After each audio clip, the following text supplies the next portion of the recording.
네, 위더 투자스타 항상 요 맨 마지막에 나오는 참가자의 예. 감동을 준다. 그분을 1등으로 지금 생각하시고 계신가요, 마음속으로? 왜냐면 누구를 픽하시겠습니까? 왜냐면 솔직한 네. 분 얘기하면 이게 이분들이 프로가 아니잖아요. 네. 아마추어 아닙니까? 아마추어이기 때문에 저는 조금 어려움 겪은 분들을 네. 해서 성공하는 모습을 보여주면 어. 이 방송에 좀 뭔가 좀 희망과 희망을 줄 수 있는 용기를. 방송이 되지 않을까 싶어서 이분한테 좀 표를 드리는데 네. 중요한 건 뭐냐면 제가 나올 때 나오신 분이 아니었습니다. 저도 이 예상을 할 방송을 수가 본 분이기 없으시다는 때문에. 거. 예. 자, 또 위드 더 투자스타는 매주 토요일 날 네, 오후 그렇습니다. 7시에 3프로 TV 저희 채널에 업로드 되니까요. 네. 여러분 내일도 함께 네. 해주시면 좋을 것 같습니다. 자, 이번에는 연세대학교 국제학대학원의 이남우 교수 함께합니다. 교수님 어서 오세요. 어서 오십시오. 네, 안녕하세요. 아유, 아, 이렇게 참. CPM 발표 전부터 불안한 시장. 근데 뭐 우리가 예상을 아예 못했던 건 아닌데 너무 좀 큰 기대를 했나라는 그런 생각도 좀 들어요. 그러니까 저희가 너무 하루 일주일을 단기적으로 좀 보는 것 그쵸. 같아요. 그래서 제가 오늘 그러니까 어제 이제 준비했던 자료를 보면 네. 그 타겟 얘기 조금 하고 네. 왜냐하면 화요일 날 이제 재고 정리한다 그러고 또 어제 목요일 날 여기가 배당을 또 거꾸로 우리 그 실적은 더 안 좋아졌지만 20% 상승한다. 역시 주주 친화적이다. 그래서 이 회사가 51년째 배당을 증가를 오. 매년 시키는. 그래서 이제 이런 데들이 기업 이익을 계속 하향 조정할 것 같아요. 그래서 이제 제가 했던 얘기고 그게 시장을 좀 억누를 텐데 네. 진짜 월가의 그 매크로 그 예측의 정점에 있는 브릿지워터 같은데 세계에서 가장 큰 헤지펀드고 글로벌 매크로 헤지펀드 투자의 가장 그 대가인데 네. 여기는 올해 NAV가 26% 올랐습니다. 근데 여기가 여전히 아주 지금 베리시해요. 그리고 이제 모건 스탠리의 마이크 윌슨 같은 분도 여전히 좀 부정적으로 보고 그래서 이런 분들 얘기를 조금 한번 우리가 한번 다시 한번 정리해서 들어보는 게 어떤가. 예, 그렇게 제 준비를 좀 했습니다. 알겠습니다. 이야기를 좀 듣기 전에 최근에 이남의 좋은 주식 연구소 컨텐츠 뷰 수가 엄청 많이 증가했습니까? 늘어나고 있어요. 최근에 이제 지난주에 이어서 주식농부 그 박영옥. 대표님 그 네. 영상의 댓글을 보니까 많은 분들이 되게 마음에 뭔가 자신감과 용기, 뭐 되게 훈훈한 그런 댓글들이 많더라고요. 그러니까 이분이 그러니까 엉터리 수포개미가 우리 많잖아요, 되게. 많죠. 예. 근데 이분은 진짜 찐. 개인 투자가 중에 가장 정점에 서신 분인데 본인 얘기를 그리고 한국경제TV에 가령 18% 주요 주주세요. 그러니까 이제 왜 그 종목을 내가 좋아하는지 이제 그런 것들을 아주 좀 생생하게 얘기를 해주셨고 네. 그 어제 이제 올린 것은 우리나라에서 아마 컨텐츠를 제일 많이 아는 그 전문가 우리 여기 노가영 작가님이라고 그 넷플릭스 얘기를 아주 우리 깊이 있게 들었어요. 그리고 재밌겠네요. 넷플릭스가 우리나라 이제 오징어 게임을 통해서 우리나라 K 컨텐츠 산업이 생태계가 어떻게 되고 가불의 관계 이제 우리는 얘기를 좀 들었잖아요. 그 내막을 좀 상세하게 얘기해 주셔서 그 상당히 재미있었고 2부에서 얘기를 할 텐데 이분은 IP를 워낙 그 넷플릭스가 많이 갖고 있어서 너무 우리가 과소평가하면 안 된다. 뭐 주가를 전망하신 건 아닌데 왜냐면 뭐 금융 전문가는 아니시니까. 근데 이 컨텐츠 미디어를 뭐 진짜 많이 하시는 분인데 IP를 다 넷플릭스가 갖고 있어서 그런 점을 우리가 좀 눈여겨봐야 되는 거 아닌가 그런 얘기를 좀 하셨습니다. 네, 여러분 영상 계속해서 업로드 되고 있으니까요. 네. 왜냐하면 좋은 주식 연구소 꼭 구독하셔서 확인해 보시면 좋을 것 같고요. 자, 타겟 얘기부터 해보도록 네. 하겠습니다. 그러니까 타겟이 화요일 날 그 우리 재고를 싹 다 정리하겠다 이제 그런 실적 그러니까 그런 그 발표를 한 거 우린 다 알죠. 그래서 여기 이제 제가 빨간 걸로 표시한 데를 보면 세 가지 얘기를 했어요. 마크다운을 하겠다. 추가로 가격 인하를 하겠다. 그다음에 과도한 재고를 싹 다 정리하겠다. 그다음에 오다 주문을 취소하겠다. 요 세 가지를 얘기했는데 결국 이것은 우리가 이제 인플레이션을 걱정하는데 리테일러의 가장 대표적인 타겟가 이렇게 가격을 깎아서 아니면 아웃렛 같은 데 밀어내기를 한다는 것은 이제 가격이 전반적으로 내려오니까 인플레를 막아주는 그런 긍정적인 효과도 있습니다. 그리고 이제 우리가 그 기업을 볼 때 조금 약간 분석적인 마인드도 있는데 우리가 이제 고정 자산에 투자하는 것만 투자라고 그러잖아요. 근데 재고도 투자라고 합니다. 그래서 이 회사 같은 경우는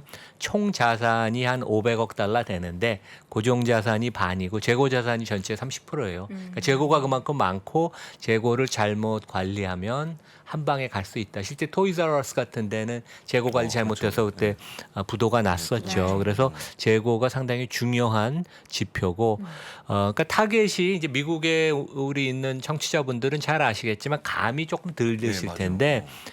그러니까 월마트는 우리 진짜 그냥 아주 일상적인 생필품을 조금 진짜 싸게 파는 데고 월마트보다는 하나 위고 우리가 조금 친밀한 커스트코 아니면 이제 아마존이 운영하는 좀 고가의 홀푸드 아니면 세이프웨이보다는 조금 낮은. 근데 원래는 그로서리 이런 거는 많지 않은데 최근엔 그로서리도 하고 여기 보는 이제 우리가 보면 필수 소비자 제품 이런 것들을 아주 깔끔하게 정리해서 파는 이제 그런 약간 독특한 마켓. 한국에는 딱 이렇게 이런 그 플랫폼이 많죠. 있지는 않습니다. 그러니까 뭐 어, 이마트랑도 약간 틀리죠. 아, 월마트가 그러면 우리나라 보통 그런 롯데마트나 이마트 느낌이고 타겟은 그거보다는 조금 더 고급화된 그러니까 건가요? 원래는 여기 보시는 이제 생필품 같은 거 좀 위주로 있는데 최근에 이제 그로스도 있고 많은 것을 네. 좀 갖다 놓습니다. 근데 그 층이 월마트보다는 위고 커스트코 홀푸드보다는 좀 아래인 그런 걸로 보면 될 것 같고요. 네. 근데 이제 어제 목요일 날 또 우리 재고 그 정리 발표를 하고 어제 우리는 그래도 주주를 진짜 중요시 하니까 분기 배당을 20% 늘리겠다는 발표를 해서 역시 미국 회사는 주주 친화적이다. 우리 한국 기업들 진짜 배워야 됩니다. 그러네요. 그래서 여기서 이제 마지막에 강조한 게 우리가 올해 해도 어렵지만 현금 배당을 작년보다 늘릴 것이다. 그러면 우리는 51년째 연속해서 매년 배당을 증가시키는 회사다. 그래서 50년 이상 배당을 증가시킨 회사를 디비던드 킹이라고 우리가 하죠. 그렇죠. 배당 황제. 그래서 뭐 배당 수익률이 한 2.5% 3%쯤 됩니다. 그래서 뭐 주가가 워낙 많이 하락해서 도움이 안 되지만 그래도 이 회사는 이런 그 마음을 갖고 주주를 대한다. 이제 이런 면을 좀 말씀을 드리고 네. 그래서 이제 크게 보면 여기 오른쪽에 이제 보시면 5월 중순에 아주 안 좋은 그 분기 실적을 발표하고 나서 이번에도 보면 이제 가이던스를 할 때 2분기에 영업이익률을 한 2% 정도로 하향 조정했어요. 그래서 한 5% 정도 예상이 됐다가 그 대신 이제 하반기에는 다시 한 6%로 올라간다고 합니다. 근데 주가는 고점 대비 한 30% 빠졌고 월가 그 이익 추정치가 한 20% 내려왔어요. 그래서 이제 퍼가 한 20%가 넘던 게 지금은 한 18배 정도 수준. 그래서 배당 수익률이 한 2.5% 3% 되고 여기 골드만 같은 데는 한 7, 8% 주가 상승을 예상하니까 토탈 두 개를 합치면 이제 우리가 총 예상 수익률을 얘기할 때 그 배당 수익률하고 예상 주가 상승률을 같이 더해야지 되니까 네. 10% 정도 나온다. 그래서 뭐 이게 바닥인지는 모르겠지만 하여간 그 조금 이렇게 불안했던 회사들이 이익 추정이 대폭 하향 조정이 되고 주가가 뭐 그 이상 조정이 돼서 이런 것은 이제 일단락이 되는.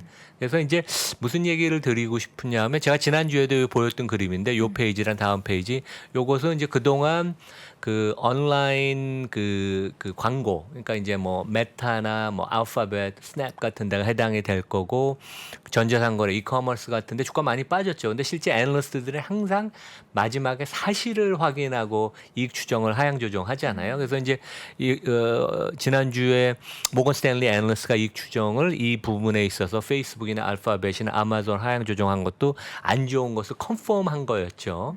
그리고 지난주에 마이크로소프트도 달러 강세를 이유로 이익이 조금 안 좋을 것이다. 이제 그런 워닝을 했는데 이제 본격적으로 2분기 실적이 이제 지금 우리 진행되잖아요. 지금 이제 6월 초니까. 그래서 많은 기업들이 그동안 우리가 얘기하고 걱정해 왔던 기업들이 가이던스를 본격적으로 낮출 것 같습니다. 그래서 이제 그런 부분이 주가를 좀 발목을 잡을 것 같고 특히 수출이 많은 기업들 해외에서 비즈니스 하는 데는 달러 강세로 좀 영향을 많이 받을 것 같고 그래서 이런 점들을 하여간 우리가 좀 걱정을 해야 될 것 같고 인플레가 주가를 누르는 면도 있지만 주가라는 것은 기업 이익에다가 펄을 곱하는 거 아니에요. 그래서 이제 기업 이익이 지금 본격적으로 하향 조정이 된다면 주가가 이렇게 강세를 보이기는 상당히 좀 어려울 것 같다. 이제 그런 말씀을 드리겠습니다. 네, 전체적으로 현실 파악을 우리가 분명하게 할 수 네, 있는 게 네. 저렇게 이제 큰 기업들의 이익이 하향 조정될 수밖에 없는 현실은 우리가 좀 부정하지 않고 받아들여야 또 투자에도 도움이 될 것 같습니다. 앞서 잠깐 언급해 주셨던 브릿지워터는 어떻게 이렇게 잘 그러니까 이제 운영하는 헤지펀드 건가요? 전략이 그 여러 개가 있는데 네. 보통 우리가 아는 저평가된 주식을 사고 고평가된 주식을 공매도 하는 게 롱숏이고 네. 그 반대편에 전 세계의 매크로 지표를 보고 그 뭐 외환 트레이딩을 하거나 아니면 주식을 종목을 사는 게 아니라 애플 종목을 사는 게 아니라 미국 주식을 사고 뭐 이머징 마켓 주식을 판다든가 공매도를 친다든가 아니면 채권을 사고 팔고 하는 거에 전 세계에서 가장 정점에 있는 데가 브리지워터죠. 거의 한 45년, 50년 역사를 갖고 뭐 수백 명의 전문 인력을 운영을 하고 가장 매크로를 잘 맞춥니다. 그래서 우리 뭐 국내 언론은 실제 월드뱅크나 IMF가 뭐 세계 경제 전망을 얼마에 했다는데 그거는 실제 월가에서는 전혀 보는 게 아니에요. 그거는 제일 마지막 단계에 나오는 거고 전 세계에서 매크로 전망을 제일 잘하는 사람들이 브리지워터 같은 글로벌 매크로 헤지펀드에 모여 있고 여기가 올해 NAV가 한 26% 올랐습니다. 그래서 제 생각엔 아마 많은 주식하고 채권을 공매도를 쳐서 그 이제 하락하는 것을 이제 많이 이익을 얻었다는 얘기죠. 그래서 그 여기 코스AIO 인 분이 그렉 젠슨이라고 이제 여기 세 명이 CIO 역할을 네. 같이 해요. 그러니까 그러니까 창업자인 레이 디알리오라고 되게 유명하죠. 이분도 여전히 역할을 하고 그래서 이제 이분이 강조하는 게 지금 우리는 완전히 다른 세상에 있다. We are in a radically different world. 이제 무슨 얘기냐면 지난 40년은 세계화 이런 걸로 저인플레 저금리 상황이었는데 이제 앞으로는 그것과는 완전히 다른 세상이다. 그래서 시장이나 중앙은행이 생각하는 것보다 인플레이션은 안 내려올 것이다. 스티키어하다는 얘기를 쓰거든요. 그러니까 뭐 8%에서 안 내려온다는 얘기는 아니지만 중앙은행이 기대하는 것처럼 금리를 올린다고 인플레이션이 2%로 내려올 가능성은 거의 없다. 근데 이제 이런 상황에서 중앙은행이 인플레이션을 끌어내리려고 강력하게 금리를 여기서부터 더 올리면 경제가 그러니까 리세션이라는 말을 안 썼지만 엄청나게 타격을 입을 것이고 특히 그 재무 구조가 약한 기업들은 어려움을 대단히 겪을 것이다. 그래서 이제 여기가 숏을 공매도를 많이 친 게 하이힐드 본드 그러니까 이제 신용 등급이 안 좋은 회사들이 그 발행한 채권들을 많이 쳤다고 그러거든요. 그러니까 아마 주식도 많이 쳤을 겁니다. 그래서 이제 이 양반이에요. 그렉 젠슨이라는 분이. 그래서 이제 결국 미 연준은 자기네들이 목표로 하는 2% 인플레에 2%로 인플레이션을 낮추는데 실패할 것이고 타협을 할 것이다. 무엇이냐 하면 정확한 수치는 안 얘기했지만 인플레이션이 어느 정도 높은 수준을 유지하는 것을 그것을 용인을 할 것이다. 그렇지 않으면 계속 금리를 많이 올려서 2%의 인플레를 목표로 한다면 금리 인상의 결과로 주가가 여기서 추가로 25% 크래시 할 것이라고 얘기를 했습니다. 그래서 근데 이것은 뭐 제가 한 얘기도 아니고 갑자기 어제 나온 얘기도 아니고 꽤 한두 달 전부터 브리지워터가 계속 그 강조했던 얘기고 이제 다시 최근에 주장을 하는 것인데 여기서 이제 25%라는 것은 뭐 4천에서 여러분들 계산해 보시면 나올 것 같아요. 그래서 결론은 연준이 인플레가 끌어내리기 어렵기 때문에 어느 정도 타협을 할 것이고 어느 정도 높은 인플레를 용인하고 금리를 상당히 많이 올리겠지만 급격하게 올려서 주가를 파괴시키는 그런 가능성까지는 그렇게는 가지 않는다. 그러니까 적정성에서 타협을 한다는 그런 얘기를 했고 그게 결론입니다. 예. 취업을 어느 시기에 할지가 저는 또 갑자기 또 궁금해지네요. 그거는 이제 네. 얘기를 안 했죠. 어느 정도 수준까지 이게 효과가 제대로 발휘가 되지 않는다라는 거를 뭔가 연준도 또 시장도 이렇게 뭔가 막 첨예한 대립이 생길 때 그쯤이 될 텐데 그게 뭐 올 하반기 중이 될지 그 빠르게 올지는 누구도 모르는 거죠. 그렇죠. 그러니까 또 시장은 재미있고 그래서 그렇죠. 구독자 청취자분들도 이런 거 좀 공부하는 거 좋아하시면 네. 브리지워터 홈피에 가시면 여기 그 리서치 같은 거를 볼 수 있어요. 물론 한글로 번역은 안 돼 있지만 그래서 이제 이런 것들을 보면 저는 이제 여기 뭐 다른 영자 신문에서 따온 것이고 이제 어제도 홈페이지 들어가서 좀 읽어봤어요. 그래서 이런 것들 하면 가장 공부가 제일 많이 되는 좀 쉽게 써놨습니다. 글 자체는. 근데 여기가 뭐 전 세계의 모든 데이터를 다 프로세싱해서 AI로 또 다시 검증을 하거든요. 그래서 어마어마한 시스템을 갖고 매크로를 분석하는 진짜 그 정점에 있는 데입니다. 예. 알겠습니다. 브리지워터 관련해서 쭉 정리해 주셨고 이번에는 이제 골드만 쪽에서 나온 좀 부정적인 시장에 대한 견해. 그래서 이제 들어볼까요? 그 매크로 추정의 가장 정점은 이런 그 글로벌 매크로 헤지 펀드고 그 바로 밑이 이제 월가의 은행들이에요. 그래서 이제 골드만 같은 데는 보면 이코노미스트가 계속 경기 침체 가능성을 한 35%. 그러니까 아주 높게 본 건 아니에요. 그렇다고 아주 낮은 것도 아니고. 하지만 그 가는 길은 아주 좁다. 하지만 경기 침체로 가지는 않을 것이라고 조심스럽게 전망을 하지만 연착륙 자체도 그렇게 쉽지는 않다. 아주 좁은 패스, narrow 패스라고 했고 이제 최근에 나온 리서치를 보면 이제 그 일자리 그 어퍼된 거가 조금 감소하고 테크 기업 같은 데가 최근에 고용 조정을 많이 하나요? 그러니까 사람도 내보내고 신규 채용도 좀 억제를 하고 그래서 노동 시장이 과열됐던 게 조금 해소되는 점에 우리는 주목을 한다. 그래서 약간은 뭐 조금 그러니까 좋은 오히려 매크로 데이터 포인트가 보인다고 지난 한 일주일 사이에 골드만은 얘기를 했습니다. 골드만뿐만 아니라 이제 모건 스탠리의 의견도 봐야 할 텐데 둘 다 요즘에 계속 기사 나오는 거 그러니까 이제 보면 우리가 뭐 이제 월가 증권사 하면 대표적으로 골드만을 하지만 골드만은 원래 이렇게 에퀴티를 주식을 잘하는 데는 아니에요. IB 잘하고 트레이딩을 잘하지만 고객한테 주식 영업이나 리서치를 잘하는 데는 모건 스탠리가 한 수 위입니다. 그러니까 글로벌리도 그렇고 미국도 그렇고 아시아에서도 진짜 주식을 모건 스탠리는 잘한다. 그래서 우리가 너무 이제 골드만의 그 예측치가 신문에 많이 보도가 되는데 그거는 뭐 홍보를 잘하면 홍보팀이 뛰어나면 그런 거니까. 근데 진짜 주식을 잘하는 데는 모건 스탠리고 우리가 모건 스탠리 그 전망을 항상 좀 주목해야 되는데 마이크 윌슨이라는 이제 그 회사의 그 전 세계에서 가장 그 높은 레벨의 전력가가 뭐 그동안 잘했죠. 올해 들어서 계속 거의 유일하게 작년 말부터 베리시 했던 사람이고 네, 이분입니다. 경험도 많고. 그래서 이분 것도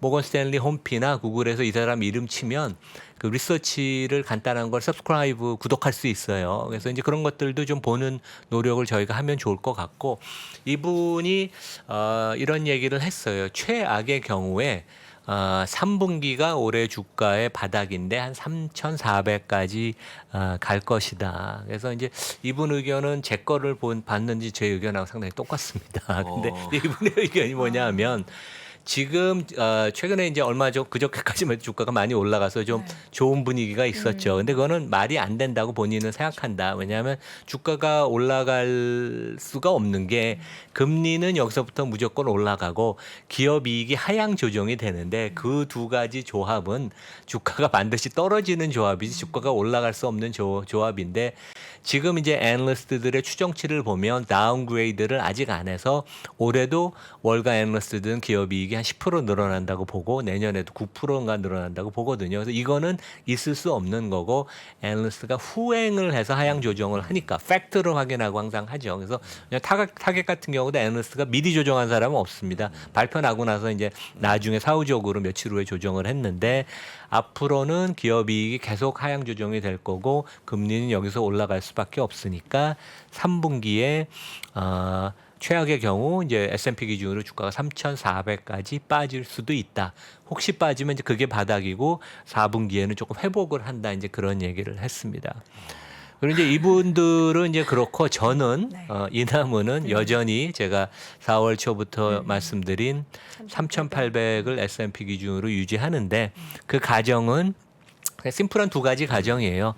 여기 이제 월가의 컨센서스는 올해 10% 이익을 증가한다고 보는데 저는 이거 다 이제 내려와서 올해 이익 증가율이 제로다. 그러면 S&P가 207달러가 됩니다. 거기에 이제 18배 를 그러니까 저는 왜냐면 기본적으로 경기 침체로 가지 않는다고 생각을 하니까 18배 곱하면 한 2,750, 한 2,800, 그러니까 3,750, 3,800 정도가 나옵니다. 그래서 이제 저는 제 생각을 이렇게 말씀을 드리겠습니다. 네.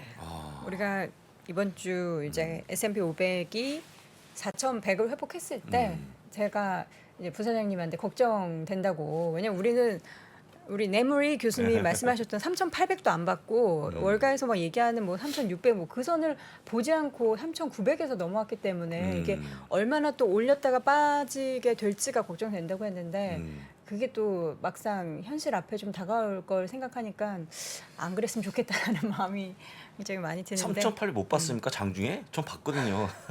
장중에. 사실 뭐 어려운 구간이고 우리 교수님의 말씀이 저는 여기에 조금 동의하는 것 같아요. 3,800. 네. 잠깐 갔다 오면 어떨까? 잠깐만. 잠깐 한번 기대해 아주 보겠습니다. 잠깐만. 네, 잠깐만. 네, 알겠습니다. 우리 지금 뭐 시장이 하루하루 좋기도 하고 안 좋기도 하는 이런 변동성 장세가 너무나 좀 오래 지속돼서 많이들 네. 지치셨을 것 같은데 그래도 좀 안 좋은 얘기를 우리가 현실로 좀 받아들여서 그걸 또 인지하고 시장을 바라보는 것과 아니야 무조건 좋아질 거야라고 그냥 맹목적으로 희망을 예. 갖는 것과는 굉장히 또 느낌 다를 겁니다. 여러분들 이러한 부분들도 싫다고 외면하지 마시고 또 함께 확인해 보시기 바랍니다. 지금까지 연세대학교 국제학대학원의 이남우 교수 함께했습니다. 교수님 고맙습니다. 네, 감사합니다.